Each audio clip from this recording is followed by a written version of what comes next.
আসলে দুর্ঘটনা কখন ঘটে বলা যায় না বা কোথায় ঘটে বলা যায় না। এই যে আমি এখন আছি একটি জাহাজের পাশেই, এটা হচ্ছে আপনার আকমল আলী সাগর পাড়ে।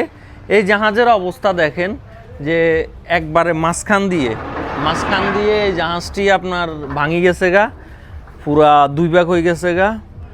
এই যে এই অবস্থা। তো এটা হচ্ছে গিয়ে একটা আপনার শিক্ষণীয় ব্যাপার যে আল্লাহ চাইলে কি না করতে পারে। কেউ কি আপনার কল্পনা করছে এইভাবে ভাঙি যাবে, বা ওনারা যখন এটা নিয়ে বাইর হয়েছে তখনও আসলে ভাবেন এই যে এইভাবে মাঝখান দিয়ে যাবে গা। তো আল্লাহ চাইলে অনেক কিছু সম্ভব। আল্লাহ অসম্ভবকে সম্ভব করতে পারে, সম্ভবকে অসম্ভব করতে পারে। এটা হচ্ছে আল্লাহর একটা খেলা। তো সবসময় আল্লাহর উপরে ভরসা রাখবেন সব কিছুতেই। কোনো কিছু নিয়েই অহংকার করবেন না। এমন জাহাজ বা আপনার যাই আছে কোনো কিছু নিয়ে অহংকার করা যাবে না।